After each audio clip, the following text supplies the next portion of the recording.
Alors, mesdames, messieurs, bonjour. On va commencer dans quelques instants le panel sur la marque Maroc. On va laisser les derniers arrivants s'installer.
Alors, mesdames, messieurs, nous allons commencer le panel sur la marque Maroc.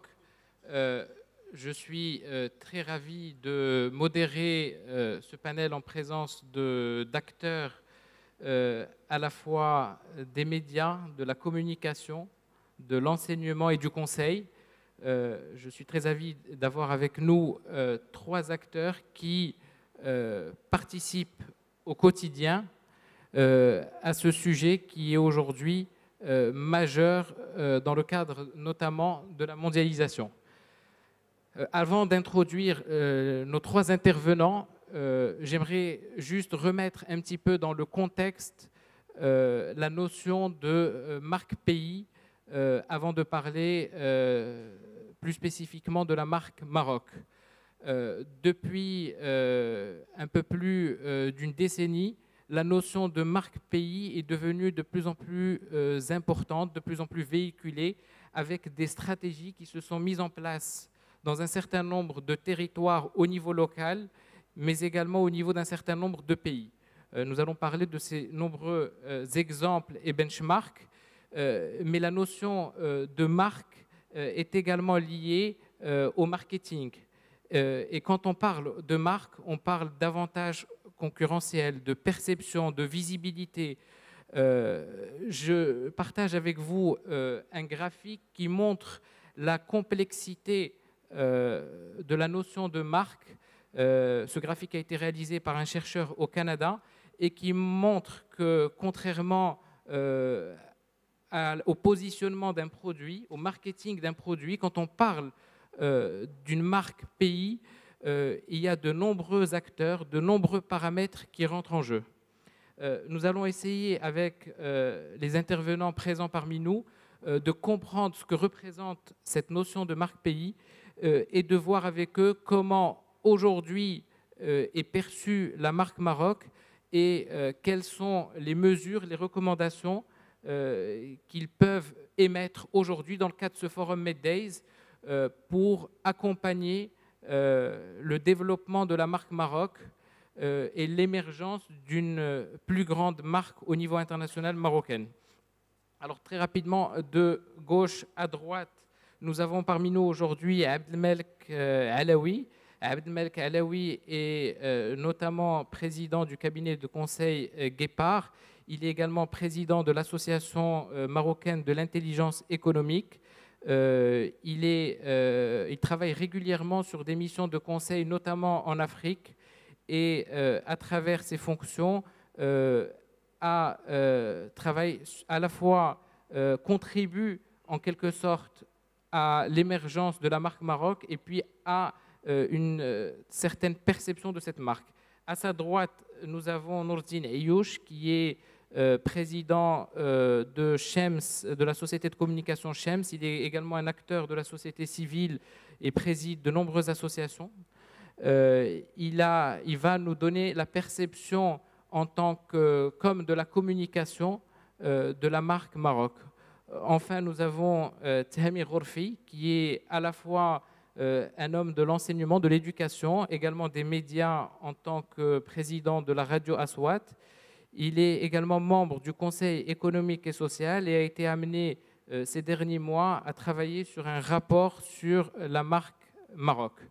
Ce que je propose, c'est d'essayer dans un premier temps de voir un peu le positionnement ou comment perçoivent les différents intervenants la marque Maroc.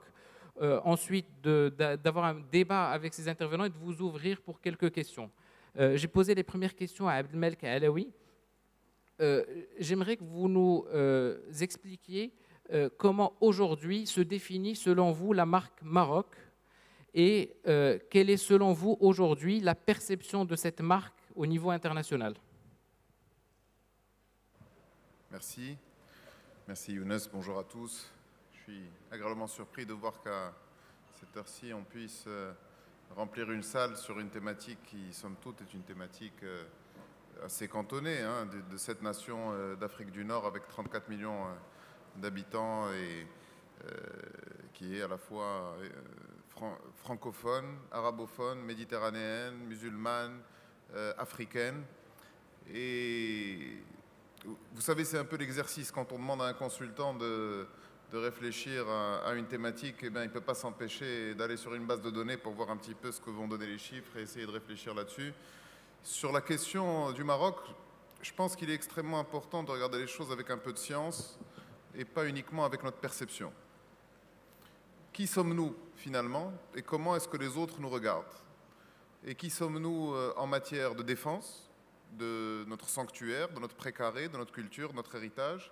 Et qui sommes-nous en matière de projection de puissance et comment est-ce que le monde nous regarde? Donc je me suis amusé à faire l'exercice et à calculer dans les bases de données internationales ce que les médias internationaux, en 3 langues, en français, en anglais, en espagnol, puisque c'est un monde latin finalement dans lequel nous vivons, qu'est-ce qu'ils ont dit sur le Maroc au cours des 10 dernières années? Donc j'ai fait le calcul du 6 novembre 2005 jusqu'au 6 novembre 2015, et on se rend compte que les résultats sont extrêmement contre-intuitifs. Il y a eu 1 200 000 articles qui ont été écrits sur le Maroc dans les médias mondiaux sur les 10 dernières années. Et quelle est la thématique qui est la plus souvent associée au Maroc? L'Union européenne. À un moment où nous effectuons notre projection sur l'Afrique, nous sommes dans les partenariats sud-sud, nous sommes un petit peu comme dans le Parrain 3, nous sommes encore bloqués par notre attachement à cet arc latin et à l'Union européenne. Donc je pense que c'est quelque chose qui est extrêmement important. Et pourquoi est-ce que tous les acteurs se sont mis à parler de marque pays? Tout le monde s'est mis à parler de marque pays depuis une quinzaine d'années, tout simplement parce que la compétition s'est intensifiée. Parce qu'aujourd'hui, si vous l'avez remarqué, on veut tout classer. Il y a le classement du pays le plus compétitif, le classement du pays le plus beau gosse, le classement du pays qui a les meilleures plages, le classement du pays qui a les meilleurs think tanks, le classement du pays qui a la meilleure éducation. Donc nous sommes, à notre corps défendant, entrés dans la compétition mondiale. Et d'ailleurs, très régulièrement, les médias nationaux se font l'écho de telle régression ou telle avancée dans un certain nombre de choses. Et la réalité, c'est que nous sommes entrés dans cette compétition mondiale sans y être préparés. Et cette non-préparation a été un avantage. Je vous dirai pourquoi est-ce que ça a été un avantage. Mais en réalité, donc, au cours de ces 15 dernières années, nous sommes passés de la question du label, et donc à un sujet qui était cantonné aux grandes entreprises, aux multinationales, à la question du drapeau. Comment est-ce que nous nous projetons à l'international? Nous sommes passés du certificat d'authenticité au fait porteur de valeur à l'international. Et pour paraphraser Raymond Aron, je dirais que le Maroc a une spécificité exceptionnelle en termes d'avantages compétitifs, c'est que nous avons, nous, Marocains, un héritage d'être. Nous n'avons pas un héritage d'avoir. Nous ne sommes pas une grande nation industrielle.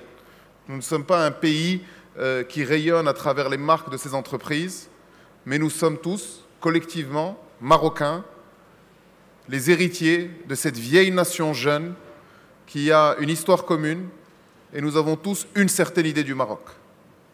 Nous sommes tous attachés à la tolérance que l'on peut avoir au dialogue interculturel et au dialogue interreligieux. Et en même temps, bien que n'étant pas une île, nous avons tous une mentalité d'insulaire. C'est-à-dire que le Maroc est quand même un pays qui est très fermé vers l'intérieur, qui regarde vers l'intérieur de lui-même. Je crois que même au niveau architectural, ça se reflète parce que si on regarde les riads, les jardins sont à l'intérieur et il n'y a pas de fenêtres. Donc, qu'est-ce que ça nous dit sur nous? Ça nous dit que cette nation millénaire, ombrageuse, insulaire, sans être une île, elle a une méthode particulière de faire sa communication. Et ça se reflète sur ses entreprises. Et je voudrais prendre 2 ou 3 exemples emblématiques sur le Maroc. Prenons un exemple dans les télécoms. Je ne vais pas citer de nom, comme ça on ne fait pas de promotion, mais disons l'opérateur historique. Quand il s'est déployé en Afrique, quel a été son choix? Son choix a été de garder pour toutes les filiales qu'il a achetées leur nom d'origine. De garder Mauritanie Télécom, de garder Burkina Télécom, de garder Gabon Télécom. Prenons un autre opérateur étranger, dont le nom fait référence à une couleur, et c'est Orange pour ne pas le citer. Orange, c'est Orange partout dans le monde. Qu'il soit au Gabon, qu'il soit au Mali, qu'il soit partout dans le monde. Ça s'appelle Orange.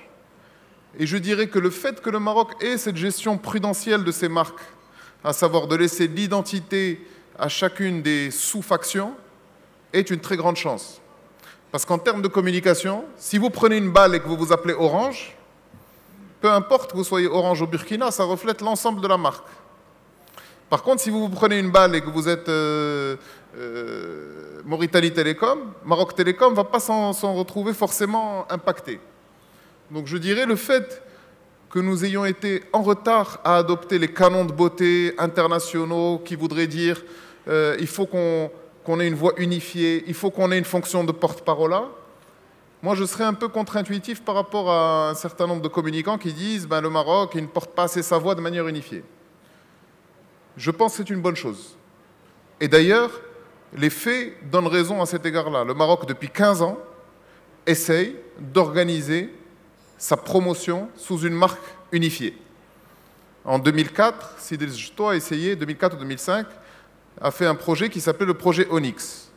Ce projet Onyx devait regrouper la direction des investissements, l'Office national marocain du tourisme, l'Office des foires, un certain nombre de choses pour dire on va atteindre la taille critique et puis on va l'appeler, et le CMPE, et donc Maroc Export, et on va l'appeler Onyx et ça va faire la promotion du Maroc sous un seul label.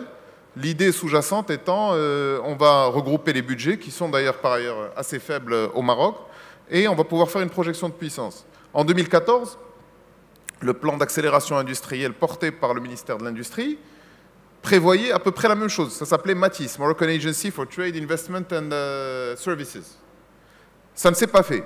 Et je dirais, quelque part, heureusement. Parce qu'aujourd'hui, il est important que nous puissions cultiver notre différence. Nous ne sommes pas les Italiens. Nous ne sommes pas les Allemands. Imaginez qu'on ait eu le Made in Morocco et qu'on ait eu une grande marque comme Volkswagen qui soit sous notre drapeau. La destruction d'une marque aujourd'hui, lorsqu'elle est globalisée, peut se dérouler, comme vous l'avez constaté, mesdames et messieurs, ces dernières semaines, en moins de 10 jours. En moins de 10 jours, tout ce qui a été construit pendant 30 ans par l'Allemagne, Made in Germany et Deutsche Qualität, je mets au défi n'importe lequel dans la salle d'aller regarder une publicité dans laquelle on parle de Deutsche Qualität en ce moment. Personne ne peut en parler. Et au contraire, tous les autres acteurs sont en train de mettre en avant Origine France, Origine Italie, etc. Donc ce qui est très important, c'est de comprendre d'où nous venons et de comprendre que nous avons un avantage compétitif qui est extrêmement saillant, qui est que nous sommes une nation qui cultive une certaine idée du Maroc et une certaine idée de la différence. Alors, pour faire la transition avec Siayouch, si j'ai bien compris, dans votre message, vous dites que vous pensez que le fait de ne pas avoir une structure globale qui travaille sur la marque, une marque ombrelle Maroc, et de laisser la diversité s'exprimer à travers différentes structures, évite d'exposer l'image du Maroc à des risques qui peuvent être par exemple économiques et porter atteinte très rapidement à l'image globale du pays. Alors avant de passer à Siayouch, je voulais juste donner 2 indicateurs. Aujourd'hui, il y a un certain nombre de classements qui essayent de classer le positionnement des pays en termes de force de leur marque. Il y a 2 types de méthodologies. Il y a une première méthodologie qui est basée uniquement sur des sondages, des taux de satisfaction. Et puis il y a d'autres classements qui sont basés sur une méthodologie liée à la perception de décideurs, par exemple en fonction d'un certain nombre d'indicateurs comme les investissements, les exportations, le tourisme et d'autres indicateurs qui démontrent le positionnement concurrentiel d'un pays. Selon ces deux types de classements, alors il y a un classement anglais dans lequel le Maroc est classé 57e sur 75 pays classés, et puis un deuxième classement Nation Brands qui classe le Maroc pour son dernier classement 69e sur 100. Ces résultats laissent penser que, au vu des nombreux atouts du pays, nous pouvons très probablement faire mieux. Donc moi j'ai deux questions à M. Ayouch. La première, en tant qu'homme de la communication, aujourd'hui, si on vous demande quelle est pour vous la marque Maroc, comment aujourd'hui vous positionnez la marque Maroc? Donc je vous repose cette question qui a été posée tout à l'heure. Et puis la deuxième question, aujourd'hui, qui selon vous propage ou participe à l'image, à la marque Maroc au niveau international, et comment cette gouvernance peut être améliorée ou mieux coordonnée si vous pensez cela utile? Merci, c'est une question très importante.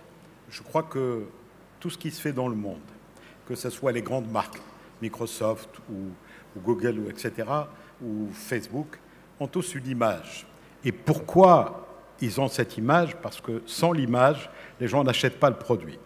Avant, on pensait que la notoriété suffisait. Il suffisait que la marque soit connue, que le pays soit connu pour qu'on aille dans ce pays. Malheureusement, maintenant, en ce qui concerne les pays, c'est l'image qui gouverne. Là, on a décidé de ne plus aller en Égypte parce qu'il y a eu, ce que vous avez vu, cet attentat, cet avion qui a explosé. Même si les autorités n'ont pas encore reconnu d'une manière explicite que c'était une bombe, tout le monde y a pensé. Les Américains et même les Russes et les Anglais, puisqu'ils ont commencé à débarquer leurs passagers, ou disons les touristes qui sont là-bas. L'image d'un pays est quelque chose de fondamental, ce qu'on appelle la marque. Est-ce qu'on peut dire que le Maroc a une bonne marque, une bonne image, ou est-ce qu'il a une mauvaise image? Je pense que ça dépend de quel point de vue on se place. Le Maroc a des atouts, incontestablement. Ces atouts sont énormes. Vous les connaissez tous. Une monarchie qui est stable, un système politique qui a su passer quand même avec beaucoup de bonheur avec le printemps arabe. Vous avez vu que le Maroc a eu l'intelligence, le souverain a eu une intelligence remarquable de prendre des mesures immédiates. D'abord, une nouvelle constitution, et cette nouvelle constitution a donné à une majorité au PJD, un gouvernement donc à majorité islamiste, et ça se passe très bien avec beaucoup de bonheur. Ça, c'est un atout fondamental. Il n'y a pas que ça. Le Maroc a d'autres atouts qu'il ne sait pas mettre en avant. Vous avez le code de la famille, qui date depuis un certain temps. Même s'il n'est pas encore très appliqué, il contient des avancées dont certaines ont été appliquées et qui, malgré tout, nous démarquent de tous les pays arabes. Sur le plan, toujours, de l'islam tolérant, le Maroc, vous l'avez vu, de plus en plus, entreprend un certain nombre d'actions qui sont jalousées partout. Que ce soit les imams, la formation des imams, que ce soit ces imams qui vont aller où? On les forme non seulement au Maroc pour aller ailleurs, mais on forme maintenant les imams africains. Les Européens commencent à en parler, puisque les Français et d'autres pays nous demandent de les former. Ça, c'est fondamental. À un moment où le problème numéro un, sur le plan mondial, c'est le djihadisme, c'est l'extrémisme religieux. Le Maroc a une position extraordinaire à prendre. Il est en train de la prendre. Il faut qu'il sache la mettre en avant beaucoup plus. À côté de ces atouts qui sont remarquables, la régionalisation, l'INDH, le CNDH pour défendre les droits de l'homme, un certain nombre d'actions qui sont, si on les conjugue, montrent que beaucoup de choses ont été entreprises au Maroc dans un sens pour la défense des droits de l'homme, pour l'égalité entre les femmes et les hommes, et qu'on peut dire voilà un pays qui est béni. Mais son image est-elle bonne? Moi, je ne le crois pas. Elle est même mauvaise. On a l'impression qu'on est des mal-aimés. Avec tout ce que nous faisons, on est mal-aimés par une certaine presse, un certain nombre de pays, et d'une manière injuste. Injuste parce que ça n'est pas la réalité. Ça veut dire que je vois monsieur qui dit « Non, non, c'est vrai qu'il y a des erreurs énormes, je vais les dire, ne vous en faites pas. Je suis connu pour dire les choses d'une manière claire. Il y a des erreurs énormes et des erreurs politiques graves. L'affaire Aminatou, l'affaire Kitea, l'affaire de cet universitaire qui a été pour la grève de la faim. Et puis, j'en passe, beaucoup de choses, Jazila avant, etc. L'affaire du Sahara, qui est très mal défendue. Ça prouve qu'il y a encore des erreurs qui sont des fois réelles, c'est-à-dire on parle de torture, on parle également des droits humains qui ne sont pas respectés, et quelquefois exagérés par l'œil étranger malveillant, quelquefois mis en valeur d'une manière négative, et on nous critique quelquefois à juste titre. Pas injustement. Dire injustement, ça serait cacher nos tares, nos erreurs. Il faut reconnaître nos erreurs. Et très souvent, on n'a pas tendance à les reconnaître. Alors, pour construire une image, il faut, avant tout, mettre en avant ces atouts dont j'ai parlé tout à l'heure.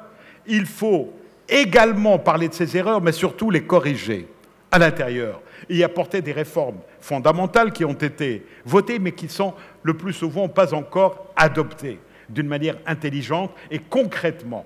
Il faut donc aller de l'avant. Moi, je dis que nous ne sommes pas encore un pays démocrate. Nous sommes dans la voie de la construction de la démocratie. Il faut le reconnaître. Nous avons nos erreurs, nous avons des fautes très graves. Il faut commencer maintenant.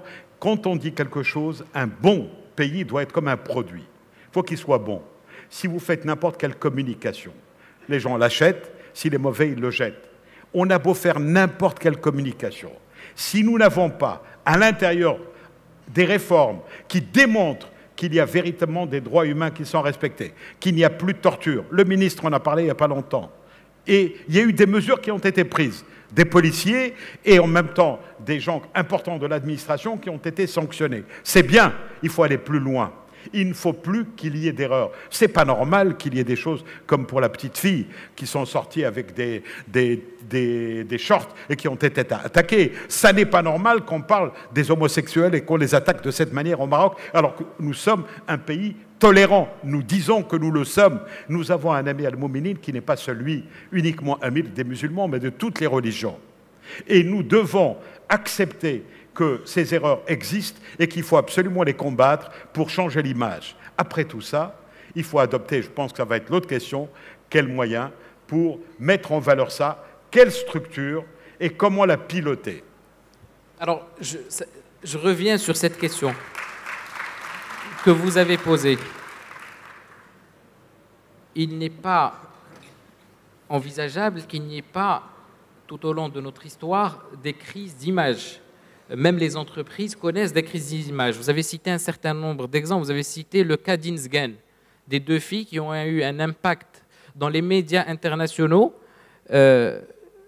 qui a malheureusement porté atteinte à notre image, à l'image du pays, et qui n'est pas du tout à la mesure et qui n'a pas permis de mettre en valeur, pour défendre l'image du pays, l'ouverture de notre pays par rapport à de nombreux pays qui est exemplaire dans la région. Alors, par rapport à la gouvernance, quelle aurait pu être la réponse? Quelle structure aurait pu gérer cette stratégie? Comment mettre en place une gouvernance qui défende cette marque Maroc? Est-ce que pour vous, c'est le sujet des politiques uniquement? Est-ce que pour vous, il faut prendre exemple sur des pays qui ont décidé de mettre en place une stratégie d'image de pays, de territoires comme l'Afrique du Sud, par exemple, qui a développé Brand South Africa? Je vais donner un exemple avant de vous laisser répondre. Il y a quelques mois, il y a eu de nombreux assassinats en Afrique du Sud d'immigrants. Café Brand of Africa. 3 actions ont été coordonnées par cette structure qui est rattachée au président de l'Afrique du Sud. La première action a été une grande campagne de communication au niveau national et des médias internationaux qui s'appelait Play Your Part, pour créer des valeurs positives, des ondes positives sur cette notion de pays arc-en-ciel qui est accueillant, ouvert aux immigrés. Deuxième initiative, ça a été la mise en place d'un comité interministériel pour traiter ce sujet. Et puis la troisième initiative en Afrique du Sud a été l'accueil par le président de représentants de l'immigration. C'est pour montrer qu'il y a eu une réaction rapide pour éviter que cette image négative liée à l'immigration ait un impact sur l'image du pays. Aujourd'hui, en termes de modèle, en termes de gouvernance, comment vous voyez la gouvernance possible de la marque Maroc? Écoutez, d'abord, il y a des choses qui sont entreprises. Il n'y a pas que du négatif, il y a des choses positives qui sont très importantes. Prenons le cas, et ça c'est important, l'Afrique du Sud, je la connais très bien, il y a aussi l'Espagne et d'autres pays. La Turquie avant, mais maintenant elle a une mauvaise image. Vous savez pourquoi? Parce que les droits de l'homme ne sont pas défendus. Prenons le cas du Maroc.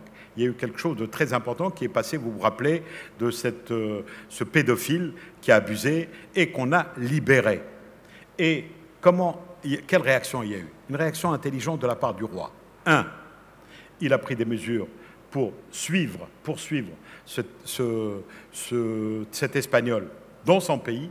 Deux, il a reçu les familles.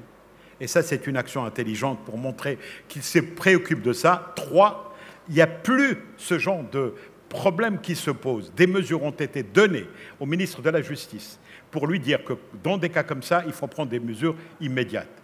Donc, il n'y a pas que des mauvaises choses. Il y a également, par exemple, le dernier discours, le Sahara. On dit que le dernier discours est intelligent. Il a été ferme. Mais avant, qu'est-ce qu'il y a eu? Et même maintenant encore, la population, le peuple marocain n'est pas mobilisé. Les partis ne sont pas concernés. La société civile n'est pas concernée. Alors, il faut absolument, quand on veut défendre un pays, il ne faut pas qu'il y ait une seule personne, le roi ou le gouvernement, qui le défende. Il faut qu'il y ait tout un peuple.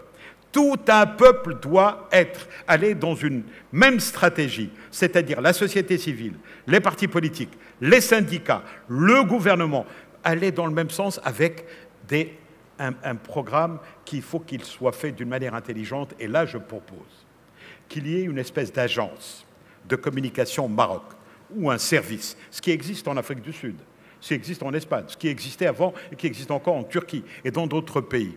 À mon sens, cette agence ne peut défendre que du Palais Royal, pour des raisons simples. Moi, je suis pour je suis un homme qui respecte le droit et je suis pour la démocratie et je pense que le roi ne peut pas tout faire et ne doit pas tout faire et que le gouvernement doit remplir son rôle. Mais il faut qu'elle soit extra-gouvernementale parce que les gouvernements changent, parce que les ministres, quelquefois à l'intérieur d'un gouvernement, on a vu celui qui s'occupe de la communication, donc on ne peut pas toujours faire confiance à ces entités. Il faut que cette entité-là détermine d'abord qu'il faut qu'il y ait une vision.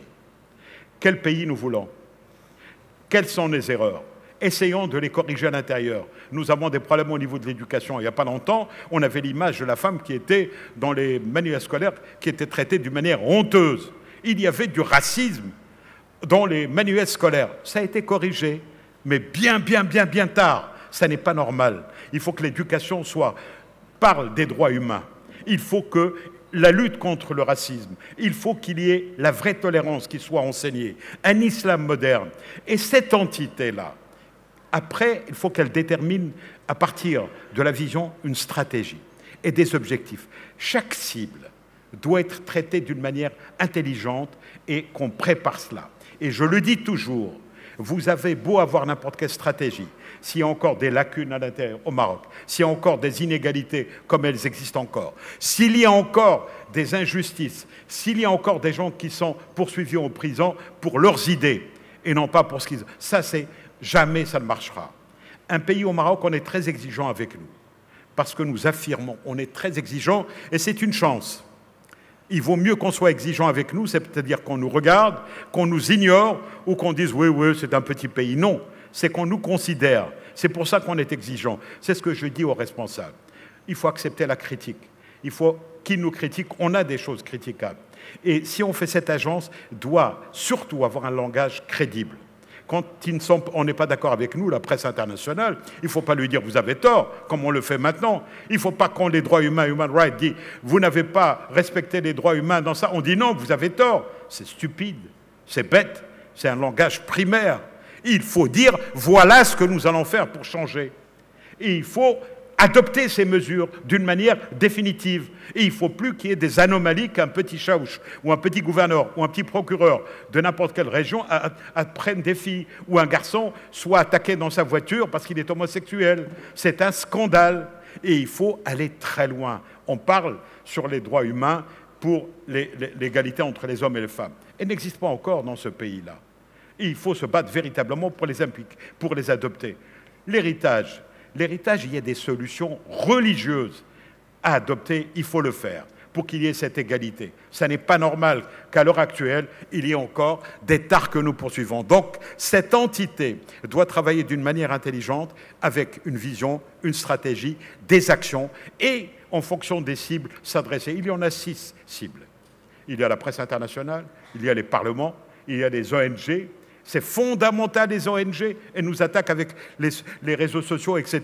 Il faut lui parler d'une manière intelligente et il faut l'écouter et faire ce qu'elle dit quelquefois. Il y a, et c'est fondamental parce que j'ai parlé des cibles, il y a les leaders d'opinion, c'est important. Il y a les réseaux marocains à l'étranger. Les Marocains à l'étranger, ils peuvent nous aider. Ils ont des associations. Je ne vois pas assez leur action parce qu'on ne les écoute pas. On a 4 institutions.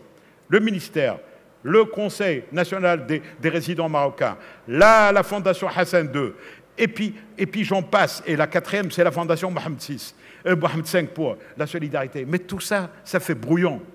Ça fait brouillon. Il faut avoir une seule structure qui leur parle et qui les mette en avant. Il y a les instances européennes et transnationales. Je suis heureux d'apprendre qu'il y a un Marocain qui vient d'être nommé secrétaire général adjoint. Il s'appelle Jamal Ben Omar, et ça c'est très important. Donc, la presse internationale, ces 6 cibles, doit être traitée d'une manière intelligente. Monsieur Ayouch, donc, parmi les messages que vous nous communiquez aujourd'hui, c'est que d'abord, vous pensez qu'il faut qu'il y ait une agence nationale qui soit rattachée aux plus hautes autorités et qui soit à la tête de la communication, enfin disons de la marque Maroc, qui puisse agir ou réagir en fonction de l'évolution de la marque, et vous dites qu'il faudrait travailler par cible. Vous avez cité un certain nombre de cibles. Et vous avez également dit que le Maroc devrait avoir une vision.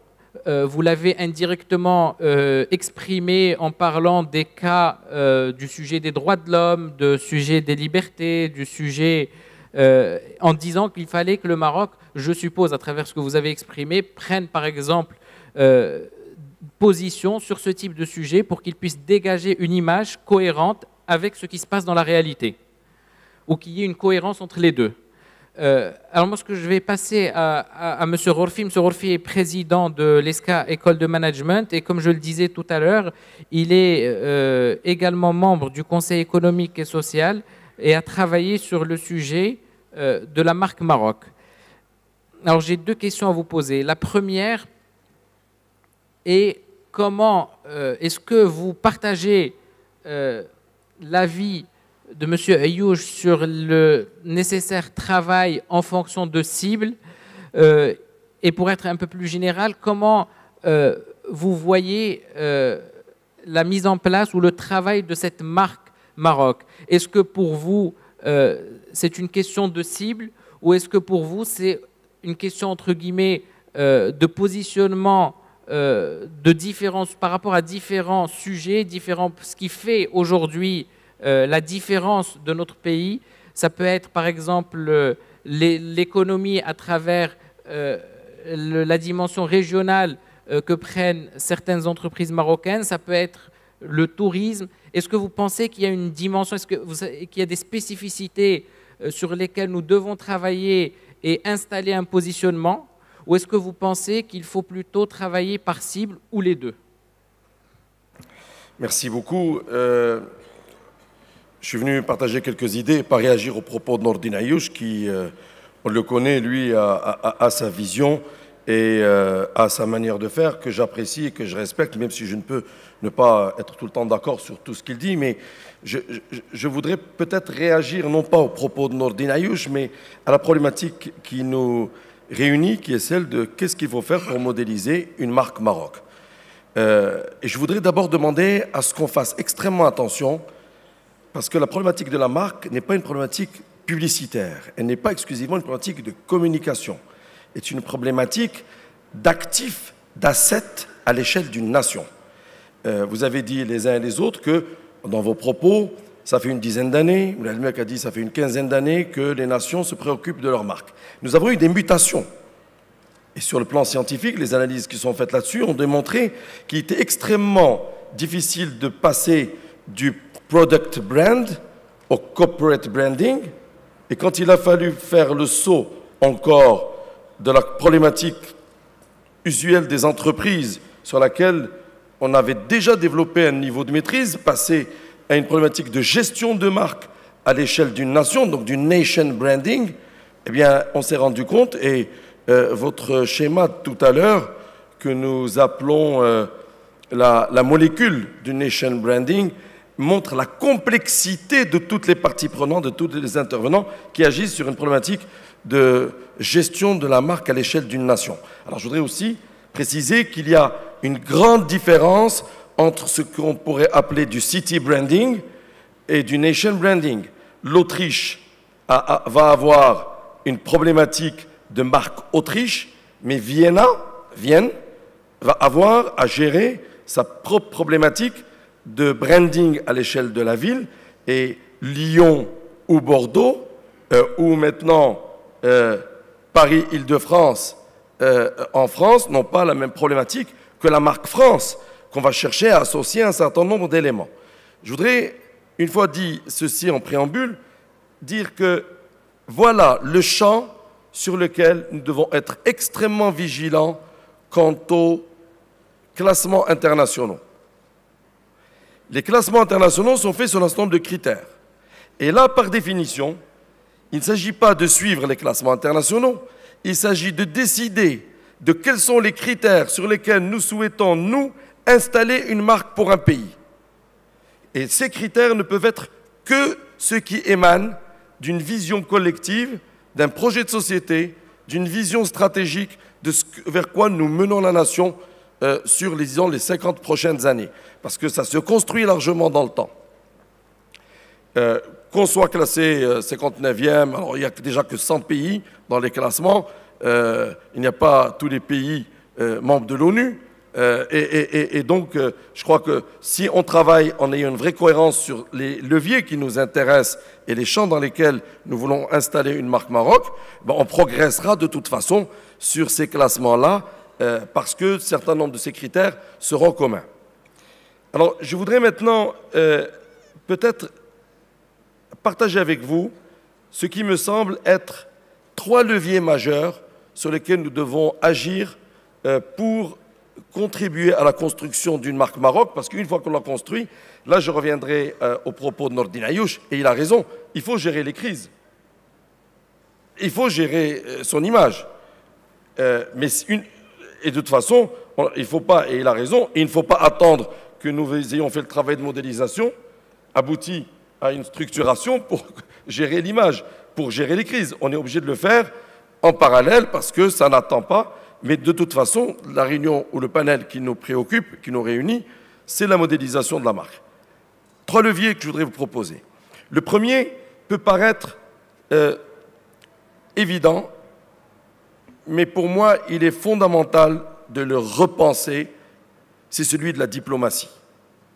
Alors je ne dis pas repenser la diplomatie, c'est repenser la manière dont la diplomatie peut contribuer à construire des éléments de renforcement de ce qu'est la marque au Maroc.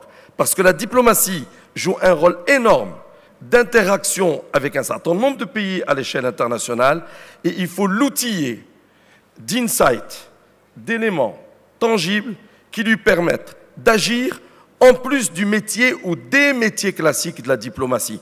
Désolé pour les diplomates, mais j'ai envie de dire que là, manifestement, on leur rajoute un boulot supplémentaire et qu'ils doivent acquérir des compétences supplémentaires, et il faut qu'ils puissent naviguer avec des outils complémentaires pour accomplir au mieux leur mission de gestion de l'image, mais gestion aussi de ces insights, de ce qu'est la marque Maroc. Alors, on l'a entendu, on l'a dit, toutes ces valeurs, moi j'apprécie, cultuelles, spirituelles, de tolérance, les valeurs spécifiques de notre identité, etc., etc. Il y a ensuite, ça a été prononcé par Nordine Ayouch, les résidents marocains à l'étranger. Alors, ce n'est pas le deuxième levier, mais les résidents marocains à l'étranger, pour moi, on a vu les derniers scandales relatifs à quelques comportements de quelques consuls avec les populations de Marocains résidant à l'étranger.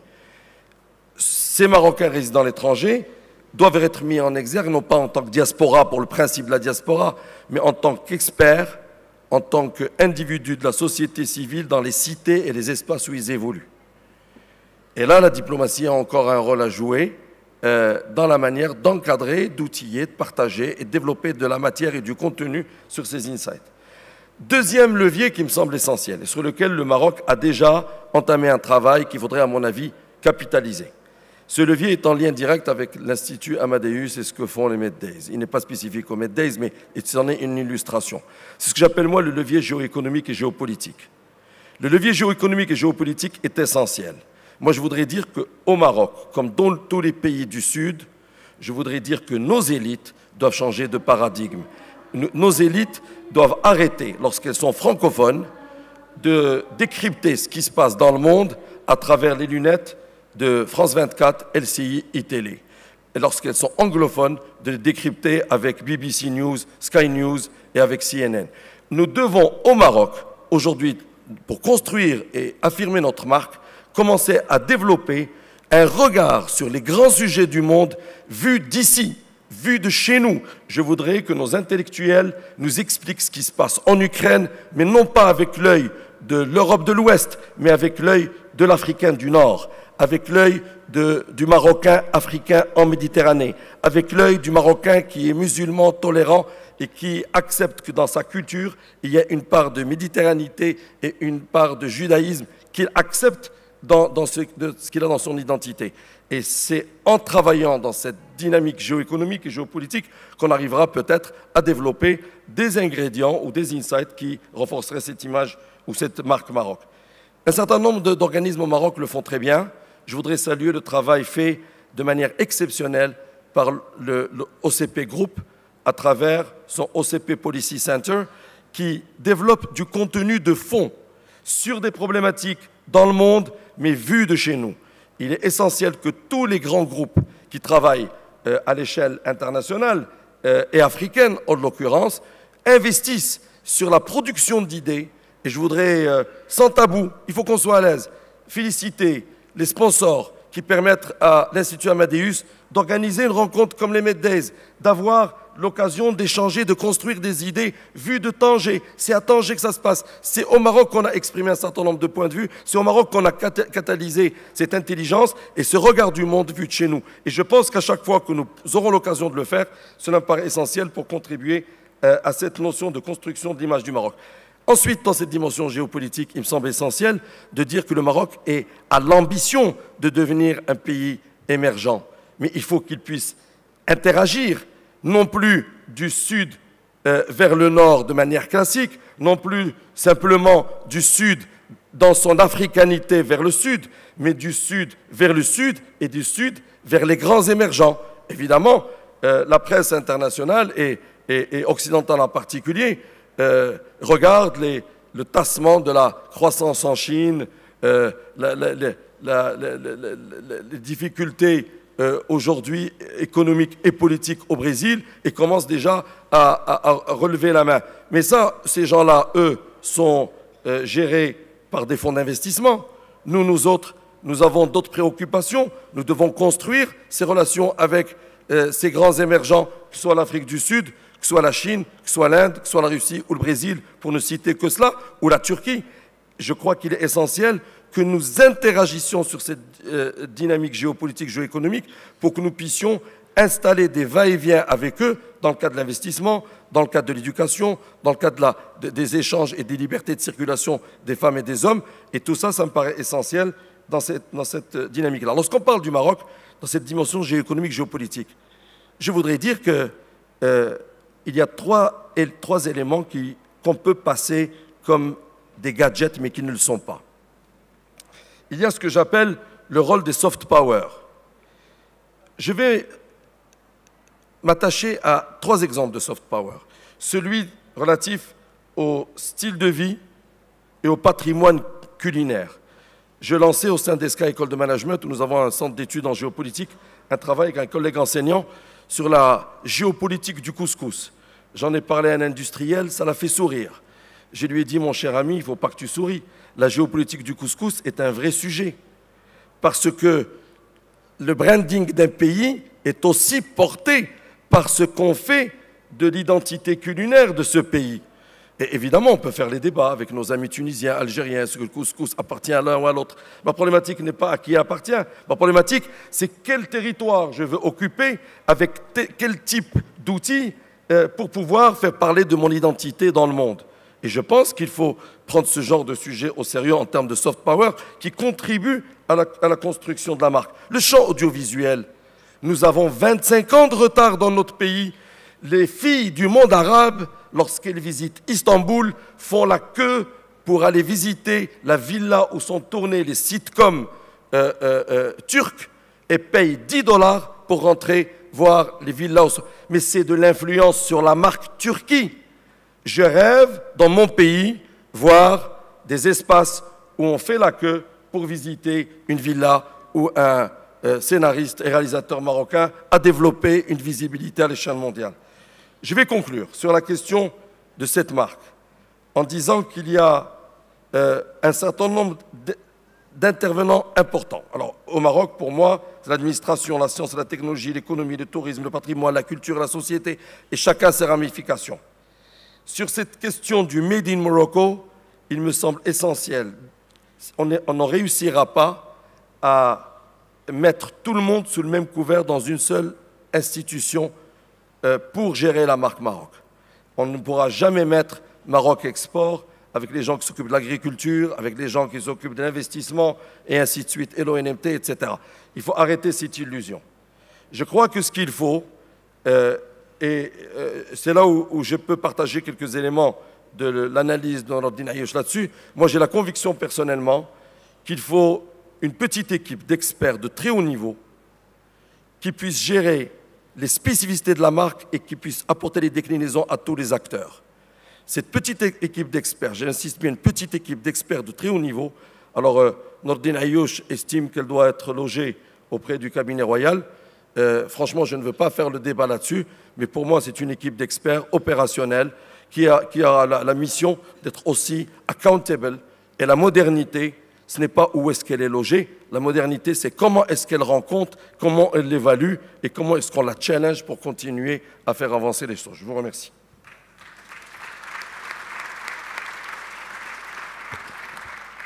Abdelmelek Alaoui, vous vouliez réagir tout à l'heure? Oui, parce que je pense qu'on est en train de toucher quelque chose qui est absolument fondamental dans ce débat. C'est comment on peut passer d'une nation de commentateurs à une nation d'acteurs. Et au Maroc, on a 34 millions de commentateurs où tout le monde est stratège. Et comment est-ce qu'on peut arriver à l'exécution? C'est le vrai sujet.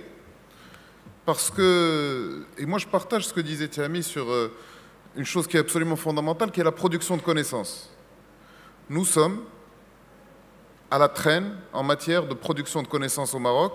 Pour vous donner un chiffre, est-ce que vous savez combien de mots sont écrits et produits dans le monde chaque année par chaque Marocain? 1.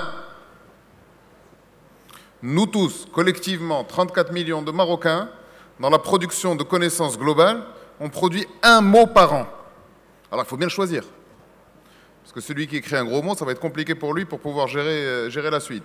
Mais la réalité, c'est que aujourd'hui, le constat sur la stratégie, il est globalement partagé.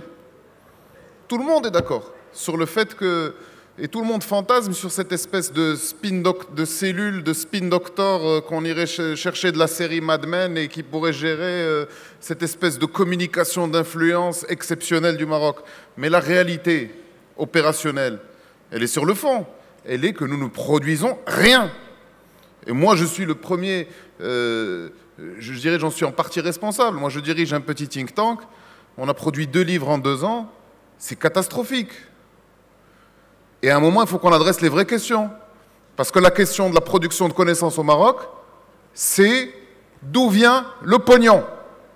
Comment est-ce qu'on fait pour que les acteurs institutionnels qui ont le capital puissent le transmettre à ceux qui ont le savoir, afin qu'ils puissent participer, non pas au rayonnement du Maroc, mais à sa capacité d'influence.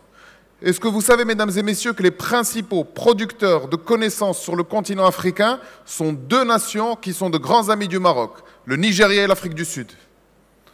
Donc aujourd'hui, la vision qu'a le monde du Maroc et de l'Afrique est fabriquée à partir de Pretoria et de Lagos. Et c'est pourquoi à un moment, il faut qu'on arrête de dire des bêtises. Qu'on aime ou qu'on n'aime pas les producteurs de connaissances, et je pense qu'aujourd'hui, on est au Forum Meddays, dont c'est la 6e ou 7e édition, il faut leur rendre hommage. On a le droit de les aimer ou de ne pas les aimer. On a le droit d'aimer ou de ne pas aimer leurs fondateurs ou les gens qui portent ces choses-là. Mais aujourd'hui, rendons hommage aux gens qui produisent de la connaissance et qui, au moins, sortent des choses. Puisque tout le reste, nous ne sommes que des commentateurs. Alors, vous savez, le commentaire, il est toujours simple. C'est toujours très facile. C'est comme quand vous aimez une équipe de football. Vous dites qu'il avait qu'à pousser le ballon avec le pied gauche et il serait rentré dans le but. Mais la réalité aujourd'hui, c'est qu'on doit tous se mettre au travail. C'est qu'on doit tous devenir des producteurs de connaissances. C'est qu'on doit passer de cette civilisation de l'oralité, où nous sommes tous des experts, à la civilisation du concret, à celle où on produit pour notre pays. Merci Abdelmalek Alaoui. Alors malheureusement, nous sommes pris par le temps. Ce que je propose, c'est peut-être deux interventions pour conclure, très brèves. Nous devons malheureusement libérer la salle. Nordine Ayouch, puis Tahmil Ghorfi pour terminer. Vos mots pour conclure. Alors malheureusement, nous avons une contrainte de délai. Nous allons libérer la salle. Les intervenants vont être à côté. Peut-être qu'il pourrait y avoir un échange direct. Malheureusement, il faudra poursuivre l'échange à l'extérieur. Nordine Ayouch. C'est bien dommage parce que ça aurait pu être intéressant. Il y a beaucoup de personnes ici que je connais, des gens de la communication, des gens qui président un certain nombre d'institutions internationales qui sont présentes. Et d'un débat, on aurait pu sortir beaucoup de choses. C'est bien dommage. J'aurais appris et on aurait apporté à chacun quelque chose.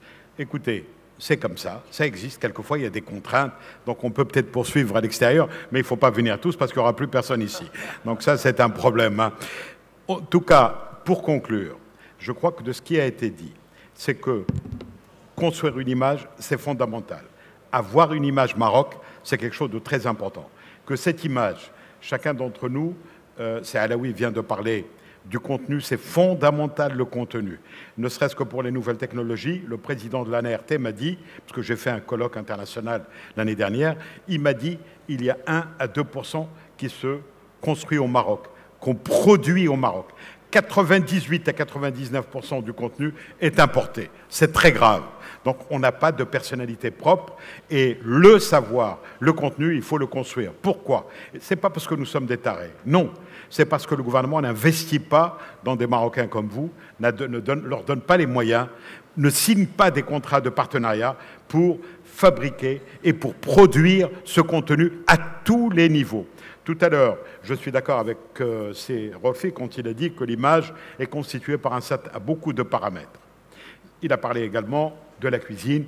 Moi, il y a quelqu'un, un jour, je me rappellerai d'un annonceur qui est mort, il m'a dit, il y a quelque chose que tu oublies et qu'il faut mettre en avant, c'est qu'il y a beaucoup d'humains dans ce pays. Si on pouvait l'exporter, une part de cet humain, c'est-à-dire les gens viendraient pour les valeurs humaines.